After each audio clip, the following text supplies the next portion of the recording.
Good morning, everybody. We are live.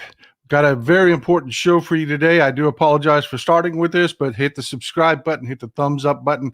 We need to get as many people in this as possible, and we need to get as many people as possible to see this on replay. So pretty please do it. We're going to talk about, well, look, this isn't academic. The things that the Trump administration are doing are actively killing people right now, today. I don't mean it's going to hurt people down the road. I don't mean it's going to cause people to lose their job. No, I'm talking about people are dying right now because of this. So let's dig right into it. Let's do this.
All right. I want to put the taste in your mouth. I want you properly pissed off for when we get to the main portion of our show.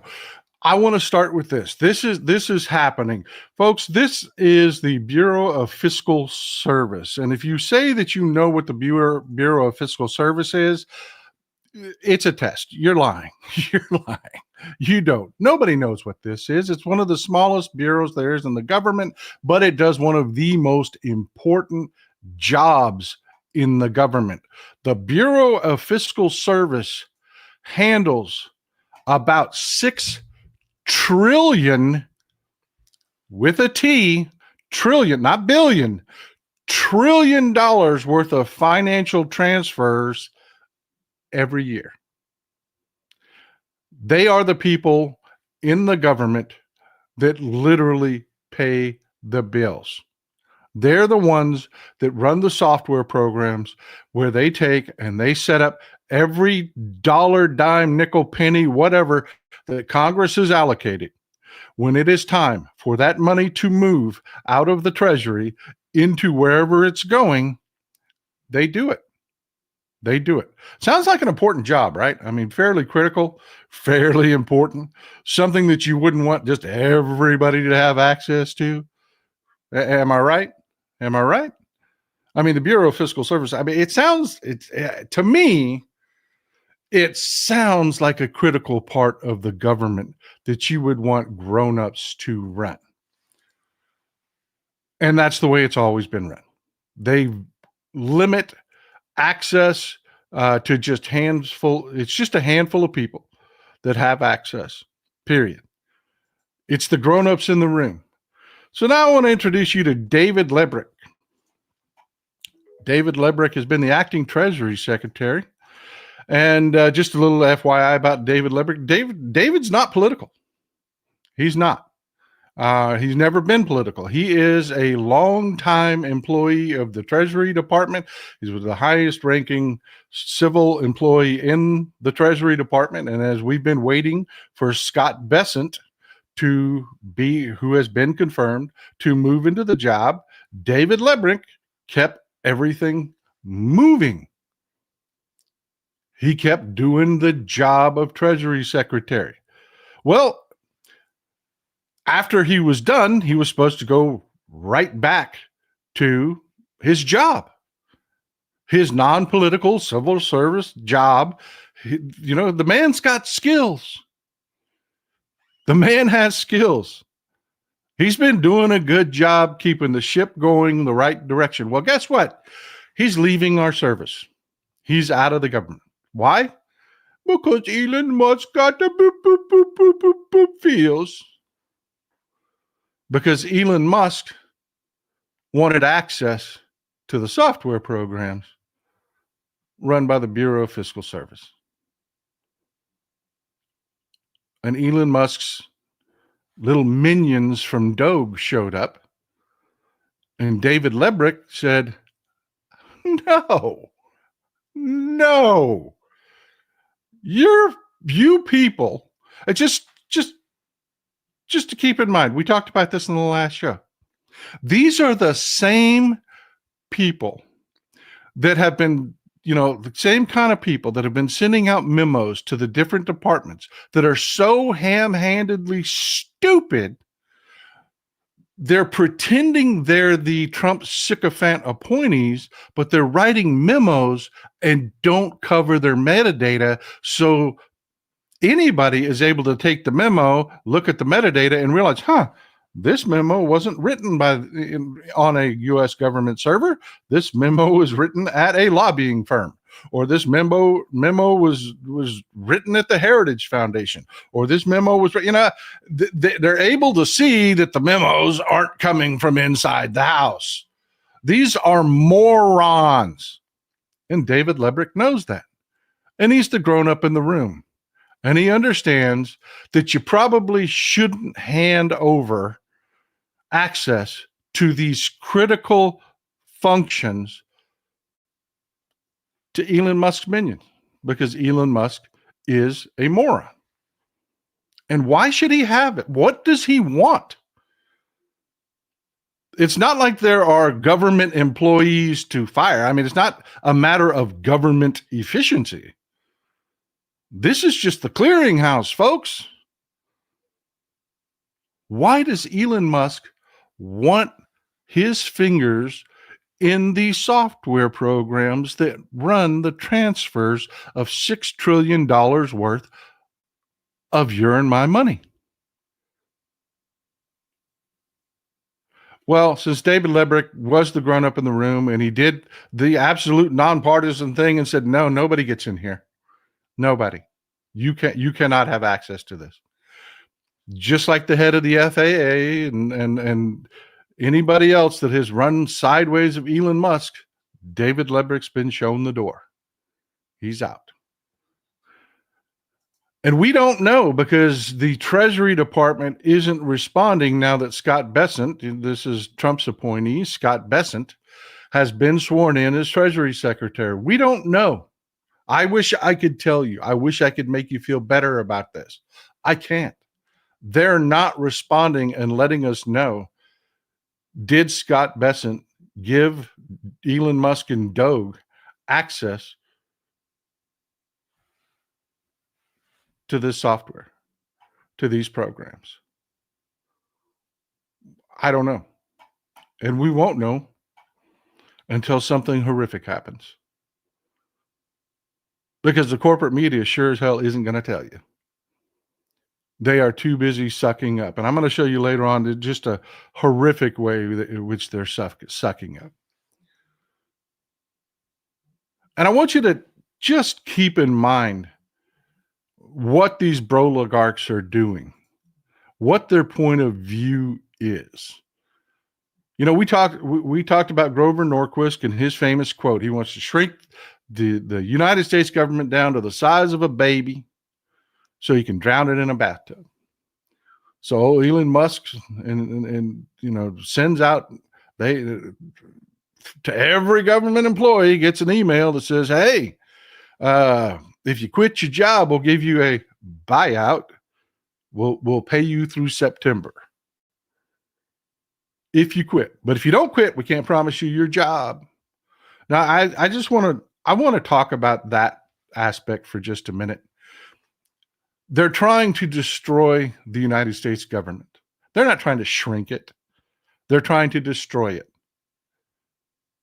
Because you don't send a willing, and by the way, this was not authorized by Congress, hasn't been funded by Congress. This is just a memo people got.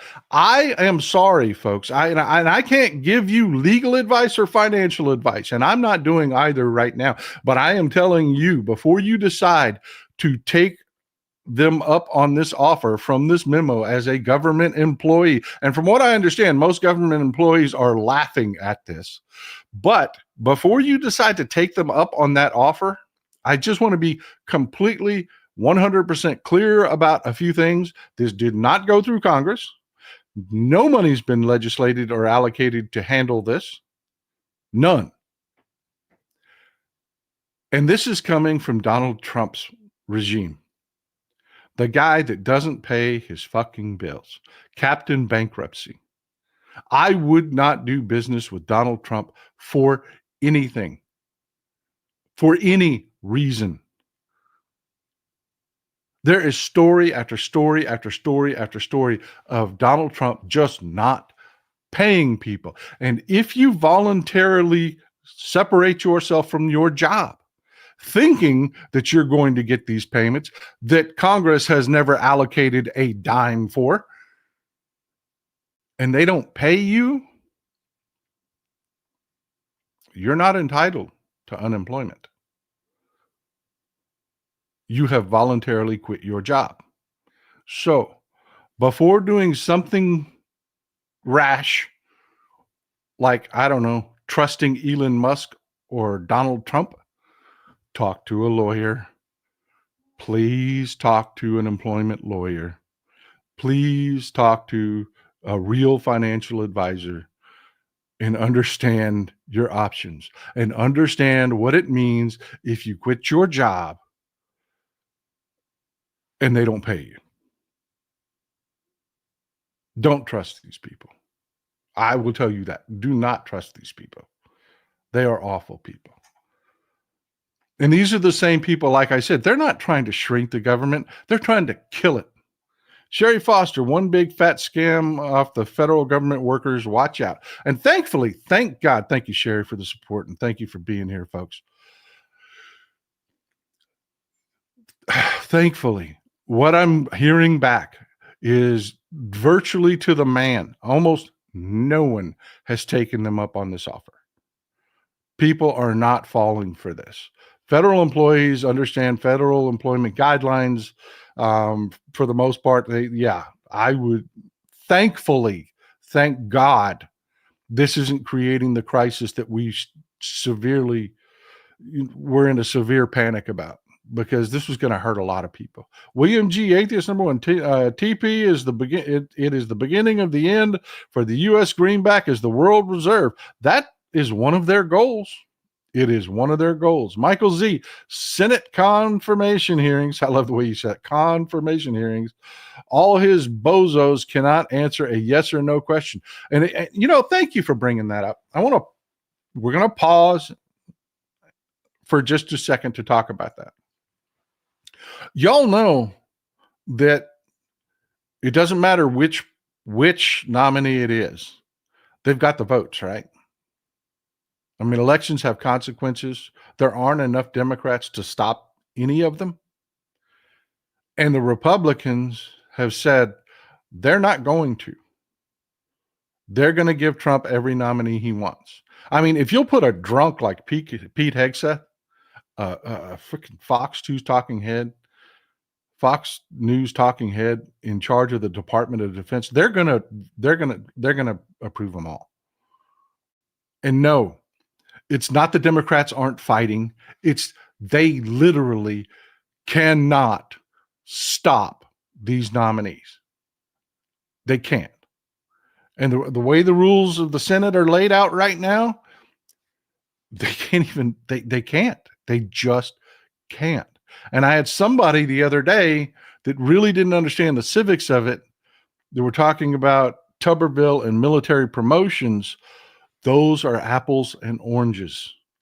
Two completely different things. There are parliamentary things they can do. And the Democrats, yes, are really considering going with the nuclear options here. They are. But you need to understand right now, there are no Republicans that are going to stand up for you and me or the American government or the American people. They are taking this opportunity to kill the American government. They've wanted to do it forever. and they're going to do it. Just please keep that in mind. We're not going to stop these nominees that way. We're just not. Vincent, thank you for the support. Thank you. I appreciate you. I appreciate you. And yes, that doesn't mean we're not going to fight. It doesn't mean we're not going to sue. We're not going to, they're not going to engage in parliamentary procedures to shut the government down and drag things out and all of that. All of that is going to happen, folks. But just to be clear about things,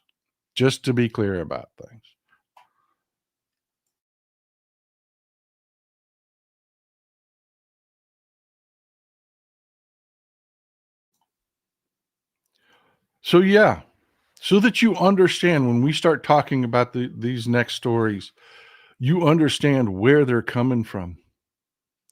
The greed, the disgusting greed that is behind this and their goal. This is the point, folks. The pain, everything is the point.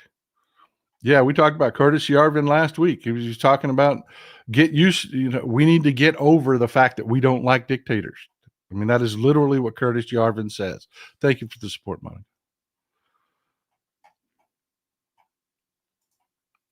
But yeah, I mean, it is killing people right now. And what's worse about it is, you hear me talk about it. The government does important things. It does your meat inspections, folks.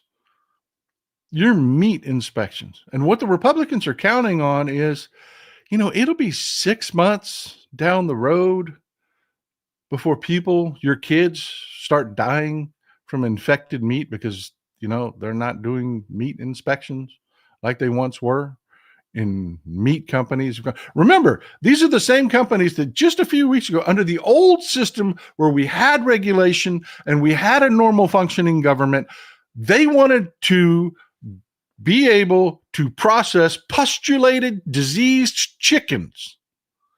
They wanted to be able to bring those pustulated diseased chickens. Lori Yates, the checks and balances system is in danger. It is in deep danger. Catlin Cat, thank you. Huge support there. Thank you, Catlin. Cat, I appreciate it. Thank you for being frank over it all. I feel it needs creativity and passive aggressive fight back. Since sincere sympathy card snail mail is my idea. Fight every single way, from the pettiest, smallest thing to the biggest protest. We're going to fight it all, folks. We are not defeated. This was not a blowout election. There is no mandate for this. None of this. There's no mandate for this. We're going to make them fucking pay. Wolf McBastage, I missed you there. Hold on, buddy. Stock up on rice. Yeah, we talked about that in the last show, man. Thank you for the support. I appreciate it. I do. I appreciate it. Peter Campbell in the house. This is the MAGA version of the leveraged buyout. Take down the business and strip it for all its assets. That is a great analogy. Great analogy, because that's exactly what they're talking about. Happens after a buyout is they come in and they freaking fire everybody. They're pretending like this is a normal thing. E.T., when you take 1 penny out of every 1 million transferred and put it into your pocket, that is still a huge sum of money if it's stolen when you do. Yeah. Why do they want access to that? It is one of the smallest sub portions of the federal government that does such a hugely important thing. Why do they want access to that? It's certainly not about efficiency or saving money.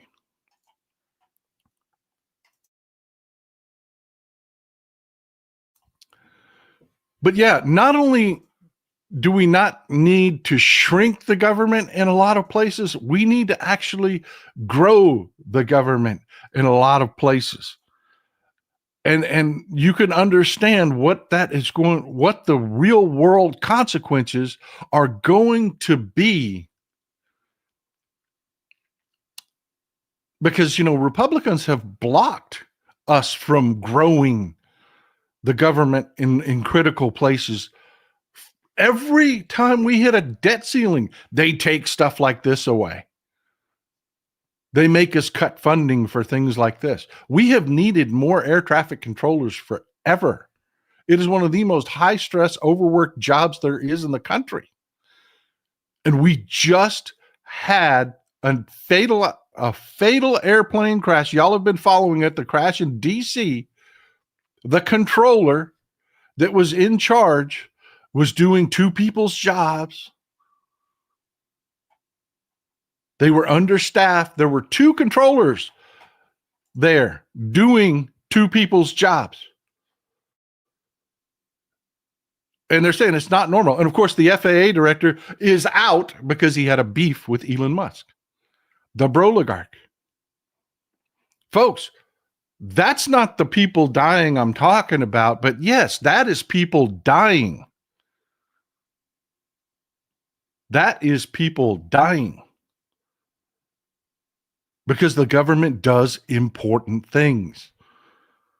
It does. You know, I was talking about their meat processing companies wanted to take, and Google it, folks. Don't take my word for it. They wanted to take postulated chickens that are not allowed into the processing facility because they've got to go on the same tables, same hooks, same racks. And they wanted to just cut away the portion where you could see the disease and then sell you the rest. Processed on the same tables. They wanted to do that. Now they can. Now they can. Who's going to stop them? We're not doing meat inspections. Why not?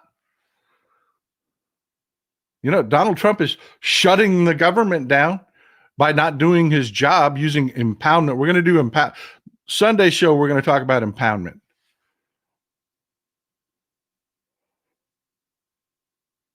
He's breaking the law.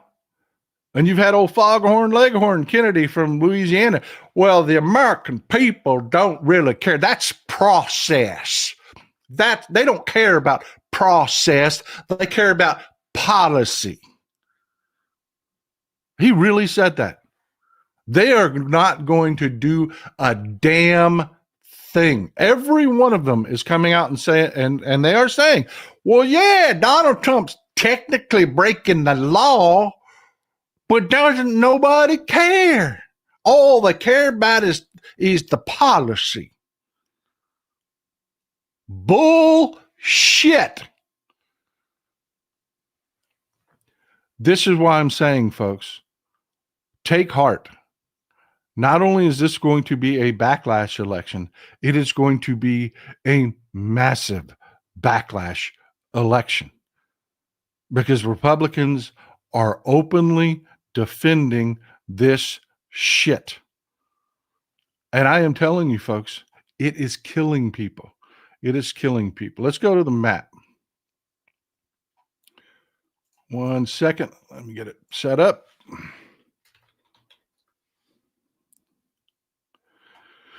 All right. We've talked about Sudan before. We've talked about it in the show. If you're a long-time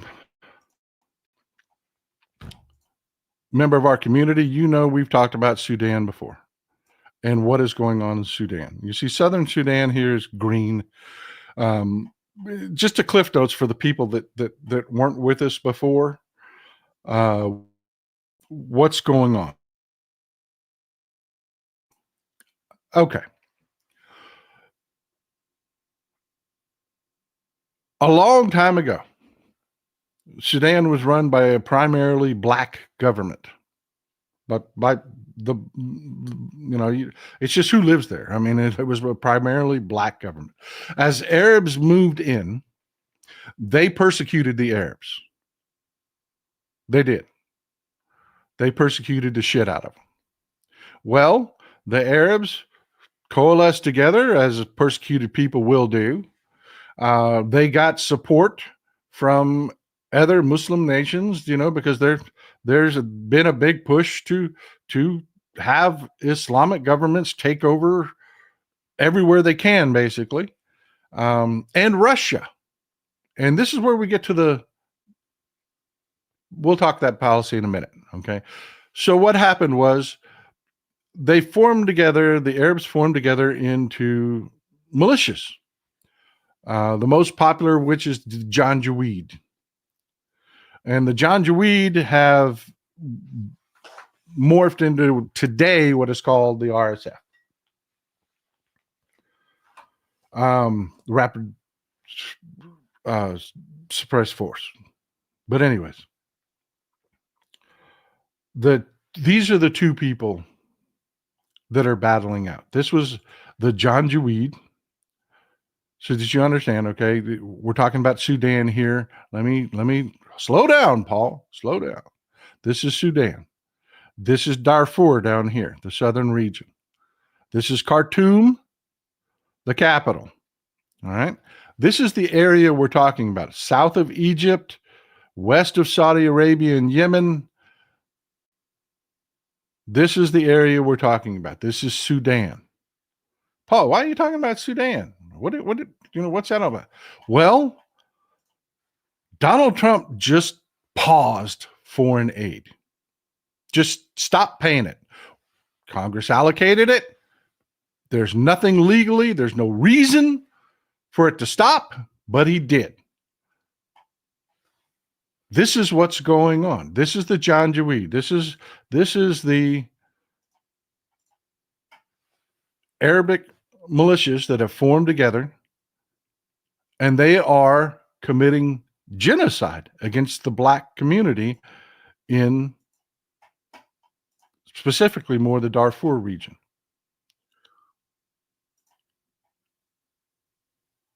They are killing them every way they can.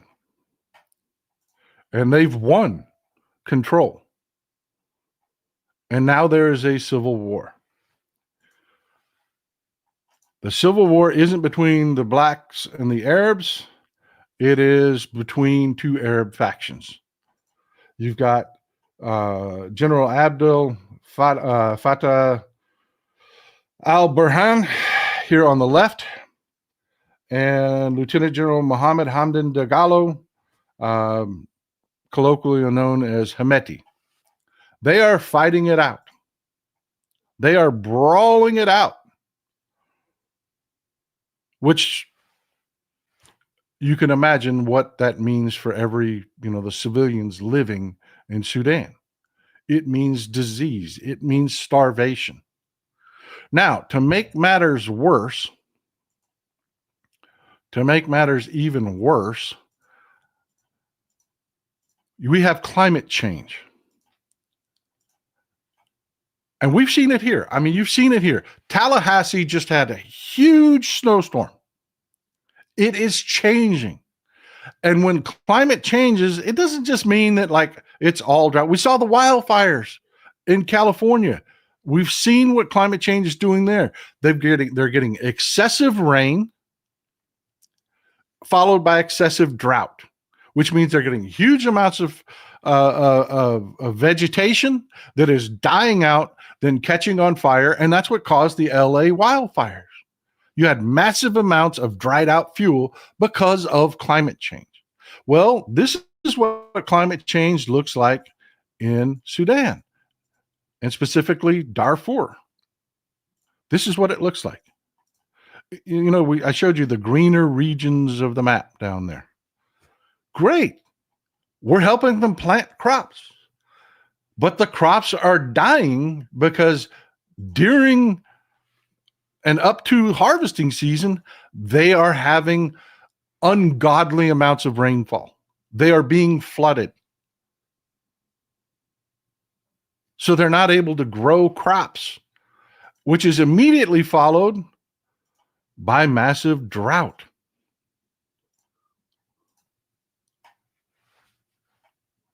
There is no food. There is no local food. There just isn't. And we've talked about our policy before. I've said this before. Everybody's like, Paul, run for president. Rich, thank you for the support, brother. I appreciate you. Everybody's like, Paul, run for president. You need to run for president. And I keep telling you, okay, well, look, this is what I would do. Are you sure? Because I've said we have a problem. We've got a high and mighty problem here in the United States. And I want to pause where we're going, and I want to talk about this issue because Sudan is the perfect microcosm for it. I've talked about this before. Sometimes there are no good guys.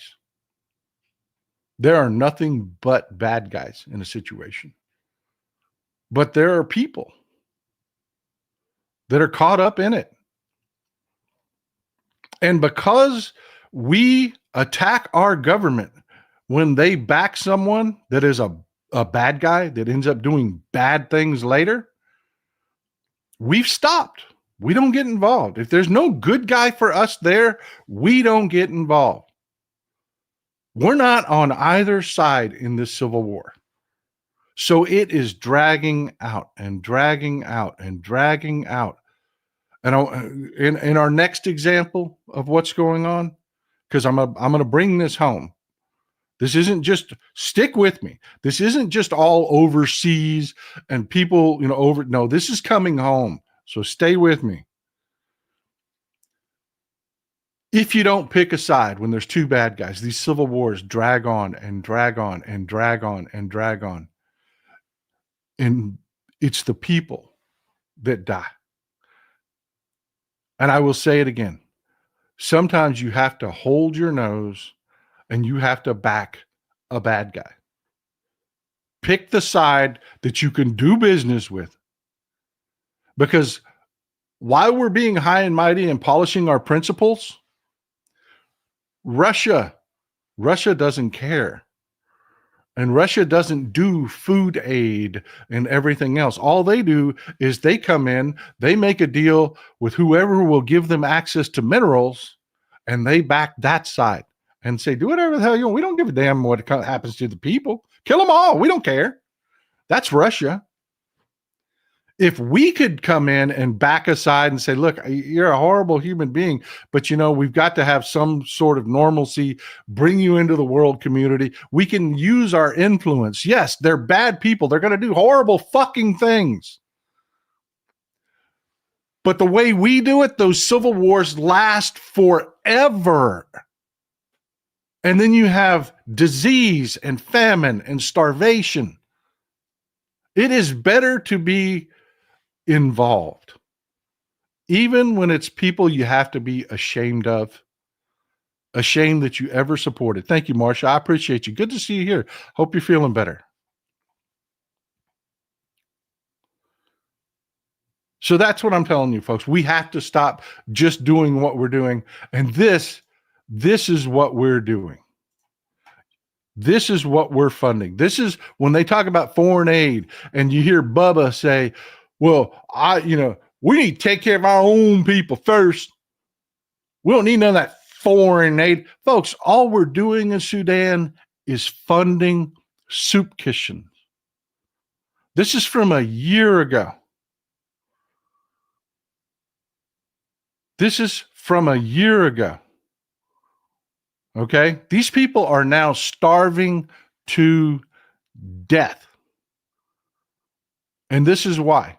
The system that brought the food in, that system was always running on the edge of broken. That is just what happened when you're trying to bring aid into a war zone. It's not like trying to deliver goods to Chicago or deliver goods to Miami where you can just drive a truck in on the highway, pull it up to a loading dock. It doesn't work that way. In a war zone, you've got to get trucks that can go overland, and you've got to get trucks where you can deliver food to where the people are hiding from the war, from the battle. And we do it predominantly through U.S. aid and the United Nations. I want you to take a look at this truck convoy. This is not a 30-year-old truck convoy. This is now.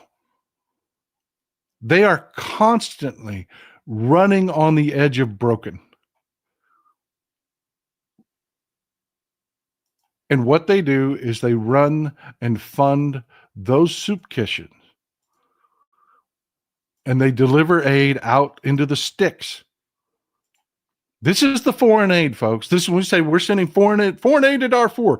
This is what it looks like. And yeah, it's flawed, it's imperfect, but it's something. It's something. Well, Elon Musk and Peter Thiel decided they're getting taxed too damn much and they want to end all of this. So they sent their memo out cutting off all funding. The government will not spend any money on anything. And the important part here is these are running on the edge of broken constantly. When they cut off that funding, it immediately affected these communities. In Khartoum, the soup kitchens that were running in Khartoum shut down immediately. There's just no food because of the logistics involved with getting it in there. It all costs money. A lot of it has to be done with cash. It's gone. It's gone. And those people, I can't even show you. I can't. I can't even show you. And I want you to go back and I want you to Google it after the show. Because if I put the images of how bad it really is up, they'll take my show down. And then I'll have to go back and I'll have to edit out the portions there and then read up the show. And by then we will already be killed in the algorithm. And the people that need to see and hear this, probably 50,000 of them won't. So what I'm begging you to do, begging you, I'm going to show you a few images, but I want you after the show to Google Darfur, Khartoum, the starvation from both civil war and climate change, and see what these people are looking like, because they are dying. The only food that a lot of these people were getting, they were feeding millions, and the only food they were getting was coming from us, and it is gone. It's not academic. That food is gone.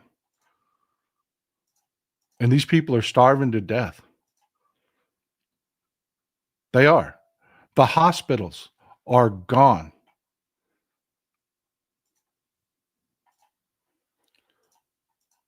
And I just want to say it one more time. The only food that a huge percentage of these people were getting, we were funding it. This wasn't an international coalition. It was us. We were,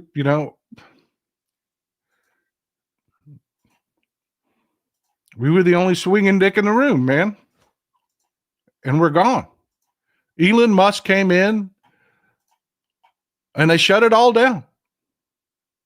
This is what foreign aid looks like. And they tell lies about, foreign aid going to Ukraine so they can buy them yachts. No, your lies matter. Your lies mattered because now we are killing people right now. And folks, those are the good pictures. They are so much worse. And I don't want you to hide from it. I want you to go and I want you to look at it firsthand. But it's not always far away. It's not. And I know you're saying, well, you said it's not always far away, but now you're going to talk to me about Myanmar. Well, yeah, because it's coming home to roost. Stick with me. This plane is landing in our backyard. Stick with me. And pretty please hit the thumbs up and subscribe button so as many people as possible can see this on replay. We can get as many people as possible in here. In Myanmar, this is what's going on. We could do, and I'm not going to glass your eyes over. We can do a whole show on the civil war in Myanmar. Okay? We could. It is very complex. A lot of different people. We're not going to do that. It's basically you have these guys, the government forces.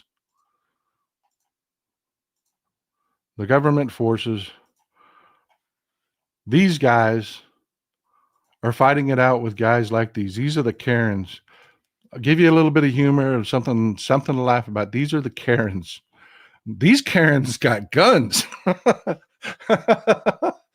It's an ethnic group called the Karens, but there are several groups of ethnic groups that are in the outer fringes of Myanmar. It started out that the government forces were winning, but the rebels have turned the tide. They're working together. They're working in concert, and they're defeating the government. Again, we've got no dog in this fight. It's been years of this civil war, and the net result is, we've got an ally in Thailand. We work with Thailand. Thailand borders Myanmar, and this is what it looks like for the people. This is what it looks like for the people. What little they can build gets destroyed. And the fighting comes to their back door. And in war, especially in poor countries, in war comes disease, unnecessary, brutal death, and disease. So people flee. They flee. This is the Mela refugee camp on the border of Thailand. We're talking about foreign aid. They're talking about buying them yachts. No, I don't see any fucking yachts here. Do you? I'm sorry for being so brusque with my language, but this is real, folks. This isn't academic. This isn't pretend. This is really happening right now. And this is what I'm about to tell you what's happening here at the Mela refugee camp and camps like it all across Thailand. Thailand has been doing everything they can to try to set up hospitals that are inside these refugee camps, to prevent the spread of disease, to keep these people fed. Again, it is our money, the United States of America predominantly. Yes, Europe does things like this, but folks, this was us. This was something you can be proud of. When no one else would step up and save these people, we did. We did. We did. And I love our European audience. I really do. But you've got to understand that it's just a matter of scale. It is. Y'all do great things just like we do. Y'all really do. Y'all work in these regions. Y'all get in these regions. But when it comes to the amount, we're it. Well, what did Donald Trump just do? What did the Trump regime do? Just do for Elon Musk, so Elon Musk doesn't have to pay taxes and nobody can tell him what to do with his Starship rockets when they explode over our cities. Nobody can hold him accountable. And Peter Thiel can have his crazy, whacked out dream of a Broligarch CEO fascist government. What did they just do? They cut off the funding. They cut off the funding. And immediately, because again, these systems are running on the edge of broken, they shut down all the hospitals. And they're facing a huge tuberculosis outbreak.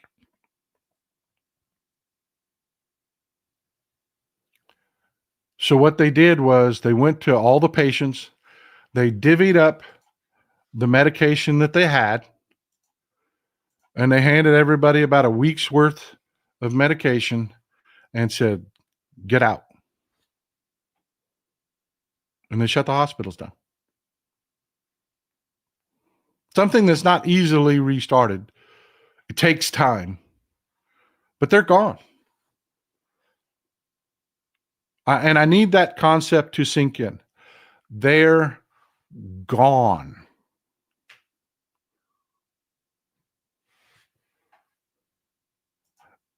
And I told you I was going to bring this home. Thank you, Michelle. And I love talking to you people because you understand the concepts. Old Bubba is like, you got to take care of the people here at home first. You can't be taking care of them people overseas until you take care of everybody at home. Folks, I don't know anybody here in the United States that are living in frickin' refugee camps. We have some homeless people and some mental illness problems, but we got the money and the hospitals to take care of them. These people are living in places where they're throwing up straw frickin' huts as cities.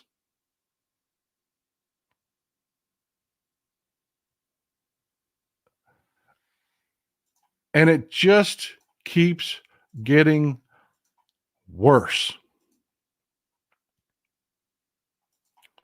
It just keeps getting worse.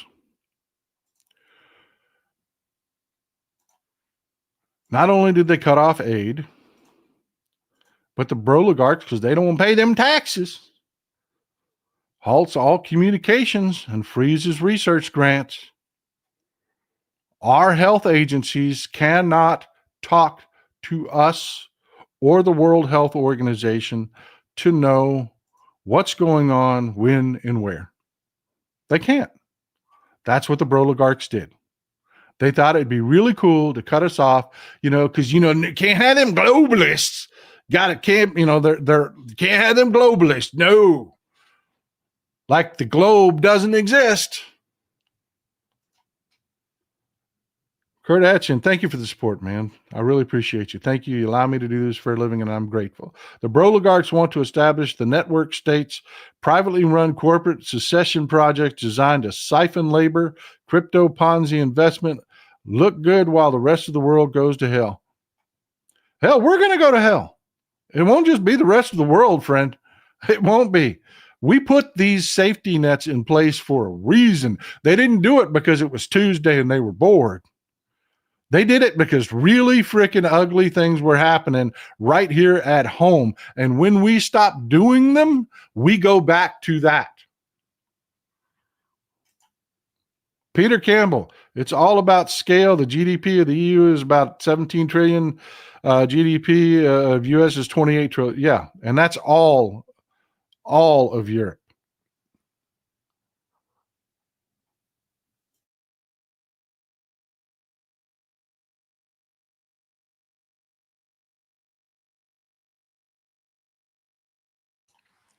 I hope your coffee's good today. I really do. Small things. Now, when I said I was going to bring this home, Y'all saw, you said it yourself. Diseases travel. They do. Diseases travel. Well, this is happening. Kansas faces one of the largest tuberculosis outbreaks in U.S. history. That is happening right now in Kansas City. And it's happening right here. Let me pull up the map. So go to the map.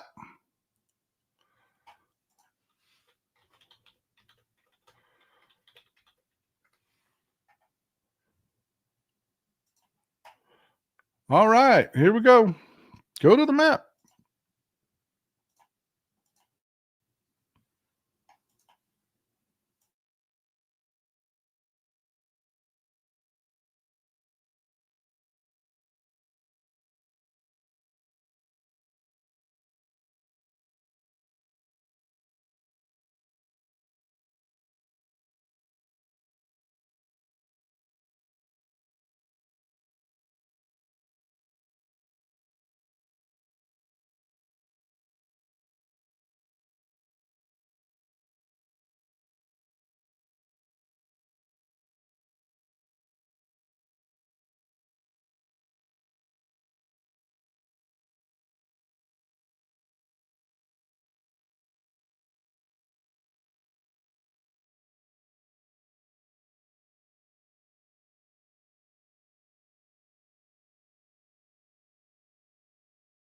Sorry about that. Muted. Sorry. Do it to myself all the time. That is Wyandotte County. Wyandotte County is the epicenter of this tuberculosis outbreak. It is. And I'm sorry, I muted myself while I was slurping coffee. I apologize for that. Wyandotte County. Why is that important? Well, our national health agencies can't talk to each other. They can't tell you what's going on. And tuberculosis is a really, really tricky one because early stages of tuberculosis, first of all, you can have tuberculosis for up to 10 years and not know it. It's called latent tuberculosis. You're just carrying it around. You're not infectious at that point, but you've got it in you. Keep that in mind. You get infected with tuberculosis, it can hang around for up to 10 years in your body. Then whatever tips it off, tips it off. When it becomes active, moves from latent to active, here's the problem with tuberculosis. The early signs of that you have tuberculosis is a cough. You have a cough. How many of you run to the hospital when you get a cough? Not many, right? How many of you go to the hospital when you get a persistent, or the doctor when you get a persistent cough? Or do you do the tough guy thing and you just hit the Dayquil? Damn, this won't go away. It's hanging around. Hanging around. I love you folks. Yeah, they used to call it consumption. A lot of people, if you look at old death certificates, they say consumption on them. Now, if you keep doing that and you keep treating it home, then you go to the doctor and you say, look, I got a persistent cough. I got some chest pain. Well, let me read some of the diseases for you that have the exact same symptoms of tuberculosis. Bronchitis, pneumonia, asthma, gastroesophageal reflux disease, GERD, lung cancer, heart failure, pleurisy, and muscle strain from coughing. There isn't a red flag that says, hey, this guy's got tuberculosis. COPD. Yeah, that's a popular one. There isn't a red flag. They don't run to the tuberculosis test right away. They don't. And they're not communicating with doctors. Yeah, all the diseases that these folks are listing. Many are way more common. There's a flu going around right now. I was just sitting down talking to a respiratory therapist 2 days ago, and they were telling me, wash your hands, treat it like COVID, because there is a massive flu epidemic right now. And the Broligarchs don't want to pay taxes, so our federal agencies aren't talking to us. Now, I know you're saying, Paul, why are you making such a big deal about this TB thing? I'm sure they're going to get it under control, right?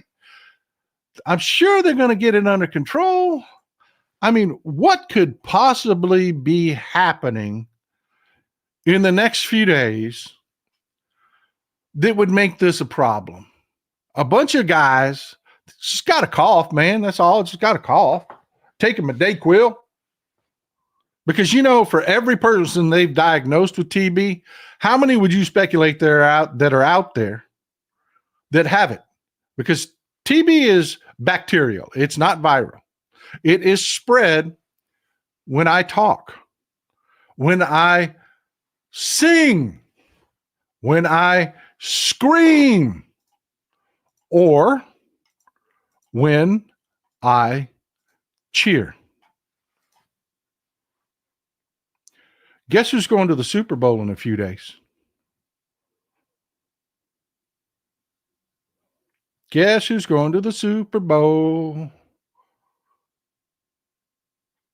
in just a few days? I know it's not a big sports show. Kansas City is going to the Super Bowl. How many undiagnosed people do you think are Kansas City fans? Huh? And what do you think they're going to do? The game is on Sunday. And if you're going to New Orleans, why not, right? Mardi Gras is just a few weeks away. Might as well have us an early Mardi Gras, right? What do you think them people are going to do? from Kansas City. You think they're going to wait and fly in Sunday morning to go to the game to fly home Sunday night? No. This is New Orleans, baby. They're going to party. And when you sing, or when you cheer, or when you cough, or scream, or talk, you spread the bacteria for tuberculosis. Guess who else is going to the Super Bowl? I mean, Kansas City's not going to play themselves. I mean, they're not going to kick off, to their own team. And guess who else is going to the Super Bowl? A bunch of people from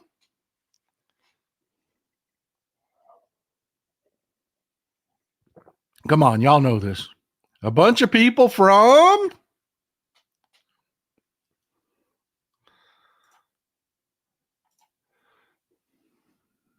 Philadelphia. Misspelled it, but that's okay.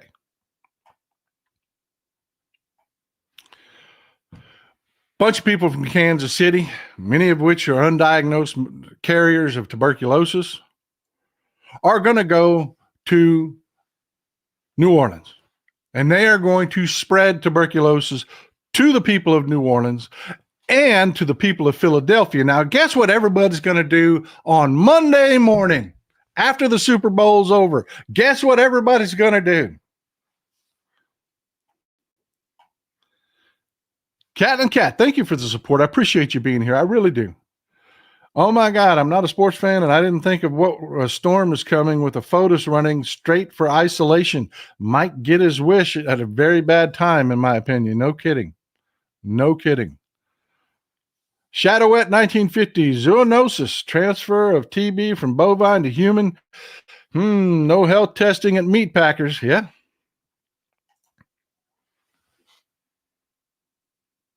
Monday, everybody goes home. Everybody goes home. All the people in New Orleans that get exposed. Guess what's happening just a week or two later? Come on, if you're Catholic, you know. That's your hint. That's your hint. We're going to have Mardi Gras, which is Fat Tuesday. What's right after Fat Tuesday? Come on, this is a community show. It ain't just me talking. There it is, baby, right there. There it is, Ash Wednesday. And what do we all do on Ash Wednesday if you're a part of the Catholic faith here down south? You go to church, baby, carrying your tuberculosis, taking your Dayquil, because it's just a cough, right? I mean, just a cough. Then what happens after Ash Wednesday? Easter. We got Easter coming up. And remember, you can carry tuberculosis latently. If you're exposed, you didn't get away. You're carrying it latently. And one or two things will happen. Either your body will eventually kill it off, or you'll get sick, you'll get the flu or something, and it will trigger. That is the damn hard part about fighting tuberculosis, is you think you've got it out. It's like burning embers in a forest fire. You think you got this forest fire under control. All the flames are out, and then the wind picks up and you've got another forest fire on your hands. Tuberculosis is the perfect analogy. That is the perfect analogy for doctors trying to fight tuberculosis. Creatively and saying the amount of people that work for the food industry is scary. Spread it like wildfire. Yes. And that's the thing, folks. That is the thing. No guidance whatsoever. None. No. Old fucking Texas Paul sitting there telling you about tuberculosis is all you get. Because the Broligarchs don't want to pay their taxes, and the government that used to warn us, that used to tell us, look, if you get a persistent cough, let's go to the doctor right now just to make sure because there's a really uninvasive test that they can do. They take hold out dead tuberculosis material, they kill it, purify it, then they take and they inject it in your arm. And a little, we all had this little test as kids in school. And they give you a little click on the skin there, and they say, go home, come back in 2 days. You come back in 2 days. If it's just those little pinpricks there, you're good. But if there's a red, infected, swollen, or hot knot that's formed there, your body's reacting to that material because it's been exposed to it before, which means you're walking around with a latent case of tuberculosis, but nobody knows. It's a sleeper disease. We don't know how many people in Kansas City have been exposed. We don't. We know right now there are 67 active cases. Think about how many people. Folks, I was at Sam's the other day. Sam's Club. Just one example of places that we go. I was at Sam's Club the other day. I would have to guesstimate I probably got within infection range of about 200 people on one trip, one day. If I was infected, think about that, because it takes time to die. Tuberculosis is a bad one. This is the wrong time and the wrong disease to have stupid in charge. Peg and the CDC can't warn anyone. Exactly. They can't warn anyone. They can't tell anyone because the Trump regime will not let them. Catlin Cat, thank you. Big supporter today. I really appreciate you. So my next question would be if you're old enough to have the TB shot, how long is it good for? Just for the question here. You're never supposed to say, I don't know, but I don't know. Of all the preparation I did, I didn't do that. So I need one of you good, smart people. This is why we're the community that we are, to get us good information on that. How long does a TB shot last? Is there a TB shot available? I didn't get this far. I was still working on the other part of it. ET, you need to take antibiotics for a year in many cases now, on time, not missing a single dose while being watched that you do so. Yes, folks, TB is not a joke. It has mutated into some strains that are awful, God awful. And that's really happening. That's really happening right now. It's not academic. It's not academic. The outbreak is in Kansas City. Kansas City people, you're watching it on TV and you're seeing them people, woo, screaming as loud as they can frickin' scream. Just know if one of them is infected,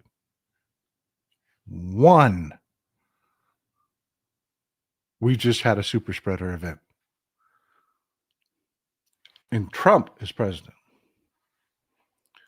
Folks, Mrs. Texas Paul, God love her, went out and bought us some new masks. And my dumb ass will be walking around wearing masks. I will. I am not waiting. Between the flu that's going around and this TB outbreak, I'm not going to wait till enough people die that the Trump administration can't hide it like happened with COVID. I'm not. I'm going to be proactive, and I suggest you do too. Michael Z, though the orange clown cut us off from the World Health Organization, you can Google it for an abundance of accurate medical information. Yes, those of us here are smart enough to know that, AJC, thanks for my ride or die Democrats. Love you people. There's information to be had. But the stupids that need to hear it don't want to hear it, and this government doesn't want to tell them. So yeah, they're killing people, not just now, but down the road. They're killing people. This is not okay. It's not. And frankly, we talked about our options. Option one, Team Luigi.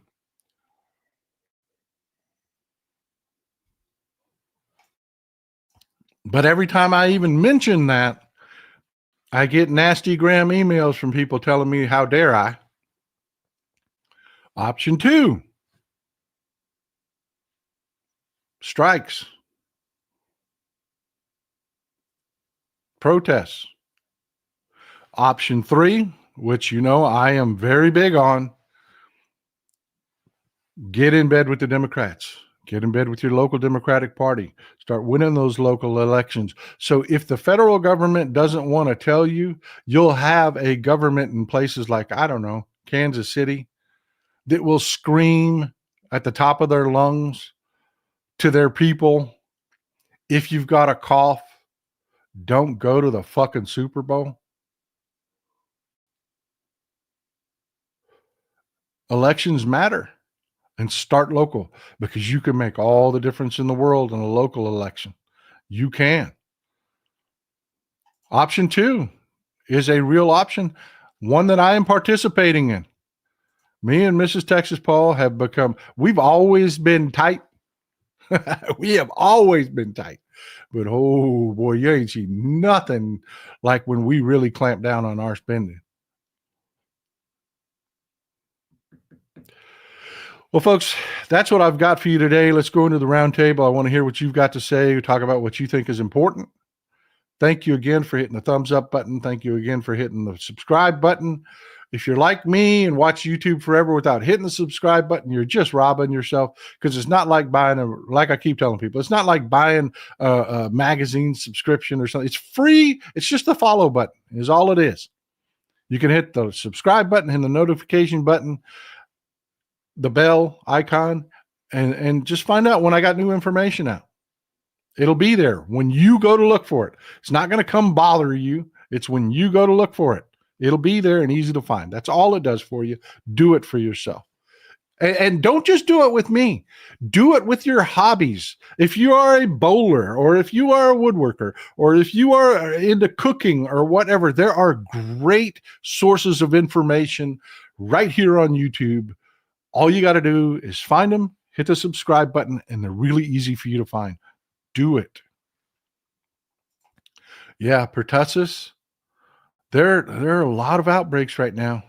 Tis the season, folks. Tis the season. It's nice and cold outside. All of these diseases live much longer. Lori Yates, thank you for the support. I hear you, Josh. I do. I was dirt poor and broke most of my life, man. I'm telling you. I understand you. I do. But it's for the folks that have, like me and Mrs. Texas Paul live beneath our means. We got options now. So we're exercising. Landman's over, brother. Landman is over, Michael Z. It is over. The season ending. The cartels came to visit. I hope I didn't. Spoiler alert. Sorry. Jason Crew, I'd like to thank the Republican Party and MAGA for fucking this country over again. Amen. Amen. Say it louder for the dumbasses, your dumbass MAGA relatives.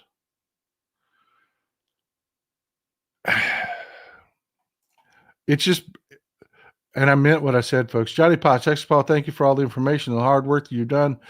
The Americans need to stand together more than ever and stop this madness. And I'm starting on my social media. I am blocking the hell out of people that are trying to do those circular firing squads and think they're cool and get some likes because they're shitting on the Democratic Party. We got one opposition party. One. Get on board. It's me. Thank you for the support. I love your show. I contacted my local Democratic Party to see what I can do. At what point does the destruction of our government become treason? Yeah, I think we've passed that mark already. I do. Then they're sitting there actively telling you they're trying to kill the government. Yeah, I think we passed it. Lori, Thank you for the support. I do appreciate it. That is a lot of money, and I'm grateful. Spicy Jester, it is hard to have hope when you wake up and realize that 30 people were killed in a plane. We're up to 67 now, I believe. And our president is insinuating that if all the pilots were white, they would have survived. Yeah. Trying to blame it on DEI and all that other shit. It's all they got. It's all they've got is bigotry and hate. It's all they've got. You can't run a government that way. And that's the part that just why I'm so hard on the circular firing squads is it's going to take a while. It'll be 6 months to a year before somebody gets killed because meat inspections aren't being handled properly. It's not going to happen right away.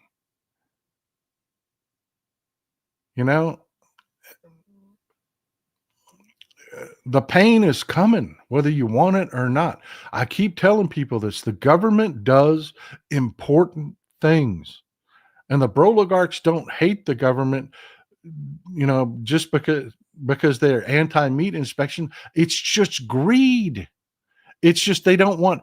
Elon Musk literally had the head of the FAA fired because the FAA was fining him because one of his rockets blew up and debris fell all over people. For safety, enforcing safety regulations. They don't want that, people. They don't want it. That's what they're fighting. And it's going to take a while for the stupids to figure out that this hurts them too. So we got to keep banging away to make this the biggest backlash election we possibly can. Yeah, he wasn't elected to shit. But these Republicans aren't going to do a damn thing about it. They're more than happy to have him and Trump do all the things they've never been able to do legislatively. They've always wanted this. We told you. They've always wanted this.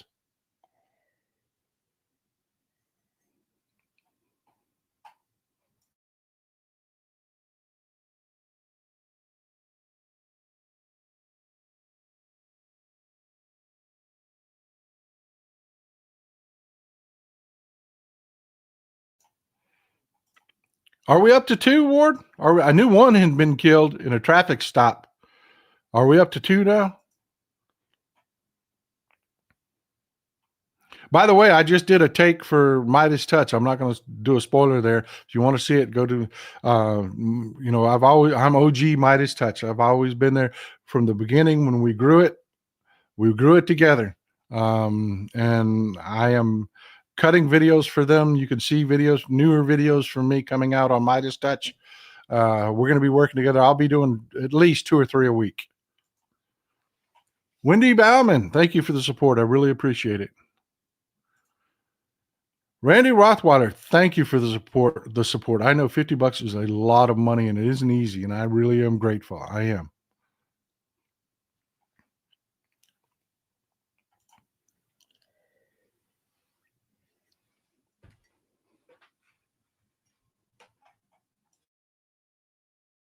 I'm lucky enough to count Brett, Ben, and Jordy as friends. They are good guys.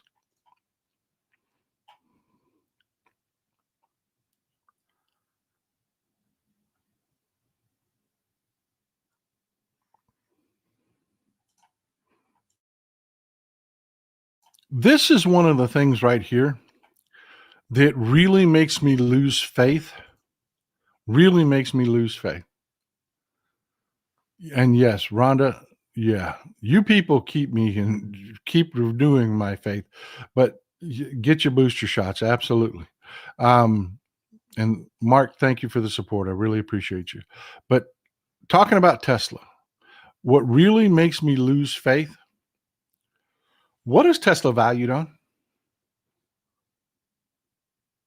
No one can ever explain to me how or why it's valued the way it is. That is one of the sickest, most diseased brands there is right now. Everybody that Elon Musk, and he just missed earnings again. He just missed earnings expectations. Why is why is Tesla valued the way it is? Why has that stock not collapsed? That's why I have lost all faith. I have lost all faith in everything that, the market has to have some principles, some basis in reality. Can anyone explain to me why? I mean, Tesla is a dying business in a growing market. How negative and poisonous does your brand and your operations have to be for that to happen? And yet, it's almost like they're invested in it so Wall Street doesn't want to let it die because they're all ass deep in it. Veggie Owl Girl, thank you. It only takes one person on a plane to spread it. Yeah. Thanks for the support, Joseph. I really appreciate you. I mean, really seriously, folks, let's roundtable this. This right there, Michael Z, that is what people are calling Teslas now. People that were his customer base. It wasn't a bunch of Bubba conservatives out buying them Teslas. No. It was us. And now what do we call them? Swastikars.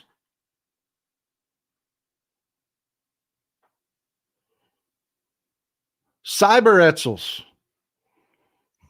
I heard somebody call them that the other day. An old fogey like me that knows what an Etzel is called it a cyber Etzel.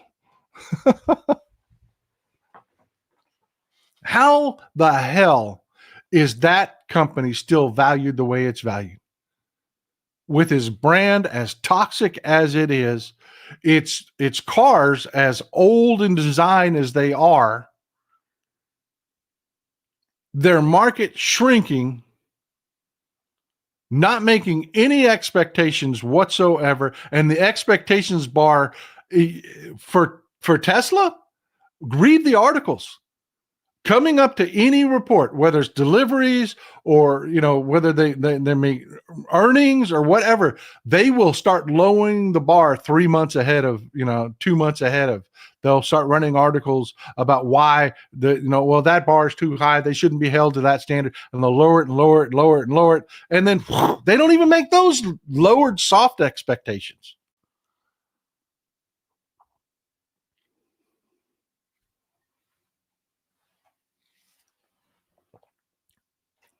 What Americans?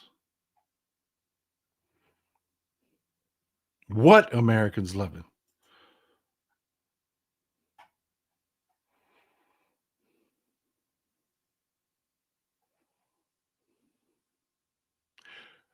And this is what we're going to talk about on Sunday. They're saying the tariffs are really going to happen. They're really going to do it. Today's the 31st. They're expecting that to be tomorrow's, it's Friday the 31st.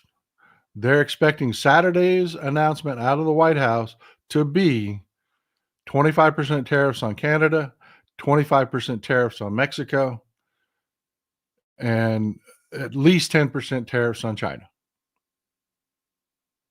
And I want you to think about this.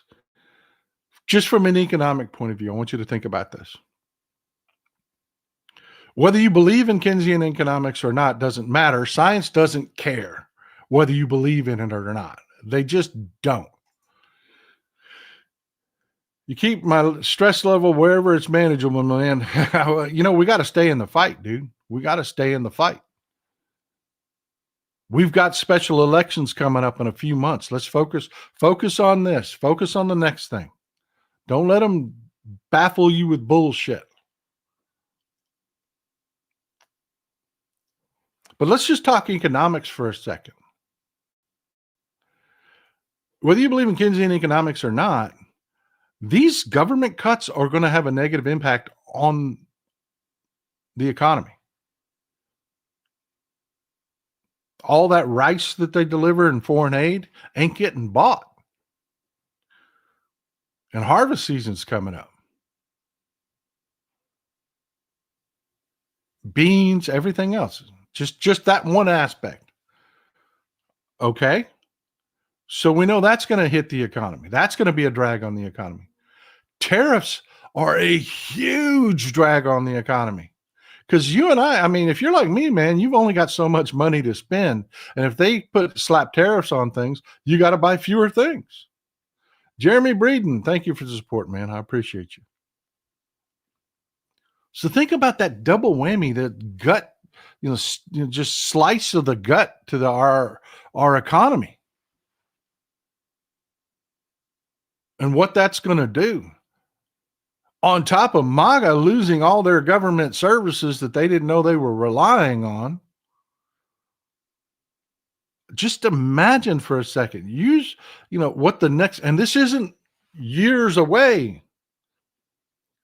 These tariffs are supposed to come tomorrow. One of two things are going to happen. He's either going to fold and back down and pretend that for some reason he won, so he ain't got to do it, or we're getting tariffs tomorrow.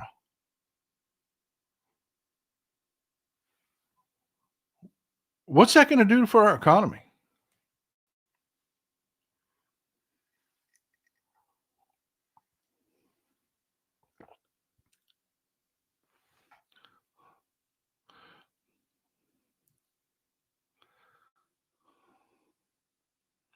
I just saw a comment there. Cecile says they pushed it back to March 1st now. Are they trying to do the whole infrastructure week thing in 2 weeks? Yeah, in 2 weeks. In 2 weeks. Is that what they're trying to do? I haven't read up on the latest of the tariffs. Yesterday, the announcement was that, yeah, we're doing this. We're doing this February 1st. Is that what they're saying today? That they're going to push it? Thank you for the support, JD Christie. E.T., did you hear about the Tennessee legislature having a bill in committee to criminalize lawmakers voting against MKD1? Tennessee, Jesus Christ, the stuff that they're doing. Superwoman's in the house. Heidi Gordon. We're all going to suffer badly under the bunch of nincompoops. Amen. Yeah, the stuff that's going on in Tennessee and Texas, here in Texas, is insane. You've had there's a little town not far from where I'm at called Wascom. They had been fighting a oil dump. You know, all those chemicals they pump in, and some of it's irradiated. It is. All those chemicals they use in fracking, well, when they come back out of the ground, they got to dump it somewhere. Well, all the fracking they've been doing in Louisiana, they're wanting to dump it here in Texas. And the Texas government's like, go ahead. Yeah, we don't give a shit about our people. We're Republicans. Our Republican voters are too stupid to care about their self-interest. So they've been dumping it here in Texas. And a little town called Wascom fought it because around here, our water is not from an aquifer. We have to go through the expensive processes of cleaning up groundwater. Yeah, it's not an aquifer water. It is rivers, lakes, streams. So when you dump oil into the ground and contaminated chemicals into the ground, they make their way into our rivers, lakes, and streams. Well, Watchcom lost. Now you got Donald Trump, nobody on their side, and then our sold out, bought out government here in Texas, another little town up the road called Elysian Fields. They've been fighting with another one of those dumps. It's over. They're going to lose. And these hillbillies, Democrats, came over them Democrats, dumbasses. Thank you, Cecile. I appreciate the support. I really do. James, thank you for the support.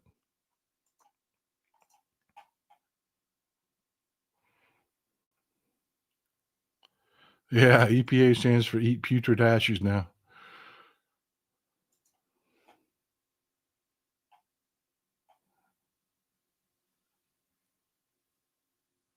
I'll tell you, folks, this is a mess. This is a mess.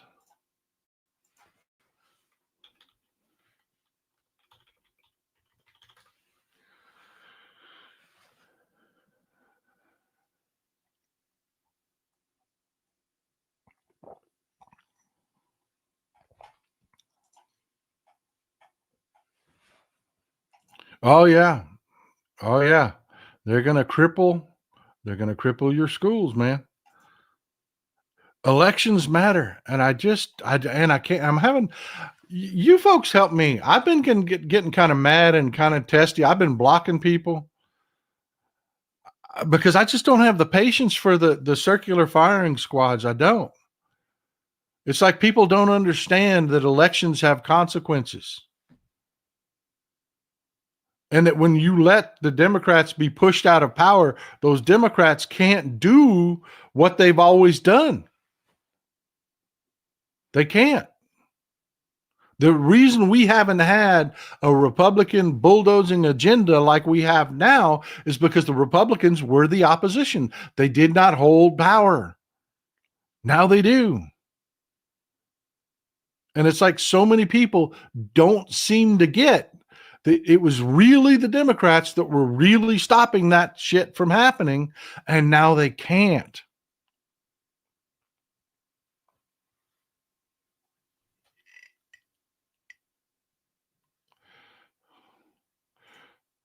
Oh, be careful with that Midas, Dwight. If you're buying carton eggs from the refrigerator from the store, they absolutely have to be refrigerated because one of the things that we demand they do is they wash those eggs off and they wash the cuticle off the eggs. So the things like in Europe, most of the eggs you buy can sit out on a counter forever. They can, not forever, but you know what I mean, for long periods of time. The eggs that we have here will spoil quite quickly if you leave them out on the counter. Jason Ray, legislative blitzkrieg. Amen, it is. And these Republicans are more than happy to see it happen. And they really think that they're going to be able to just, they really think that they're really just going to be able to say, that was Trump, that wasn't us. All these Republicans in Congress think that they're getting away with it, that they're not going to be held accountable. I tell you what, if you flip those two seats coming up, Matt Gaetz's old seat and shit, I'm having a brain block. It's Trump's new what the hell? I'll look it up. I hate when I have a brain lock.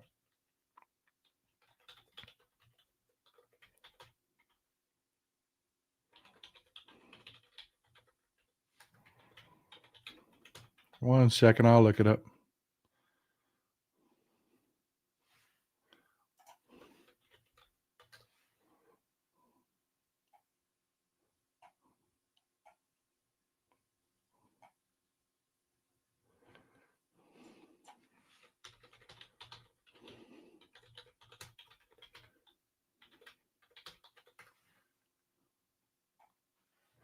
All right. Can't believe I'm having a brain fart like this.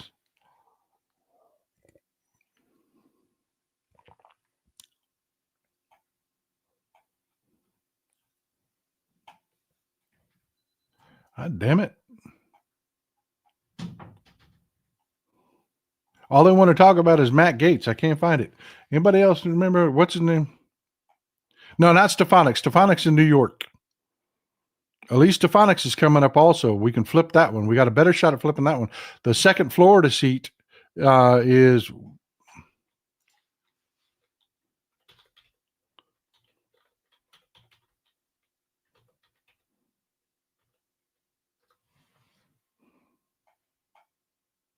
Mike Waltz.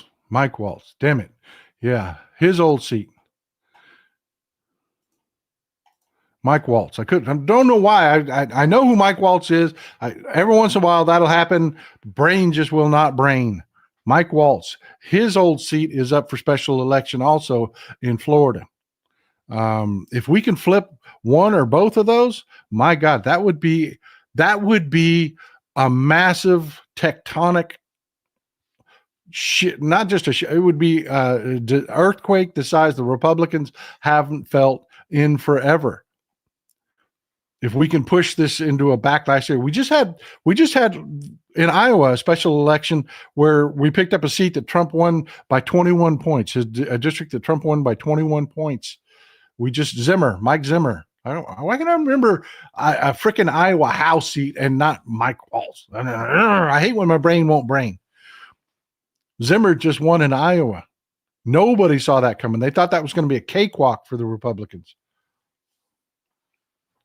15 years, dude from SoCal. Thank you, my man. Thank you. I appreciate you. I appreciate you being here.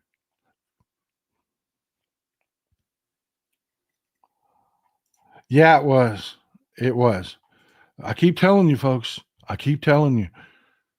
This is going to be a backlash election. People don't like this. They don't. Even MAGA doesn't, when they see the details. That's why Fox won't show them the details. That's why, you know the whole Elon Nazi salute. Nobody watching Fox saw that. They didn't. And when they were finally forced to talk about it, they edited it, and then they edited a bunch of other people, like somebody waving. They freeze framed it where the wave was straight-handed to make it look like they were doing the same thing. That's what the Fox people get. The Newsmax people. They don't get to see the live video like we show you. But they can't hide the reality from them. They're going to get shocked at all the things that they count on. Thank you, David. I appreciate you.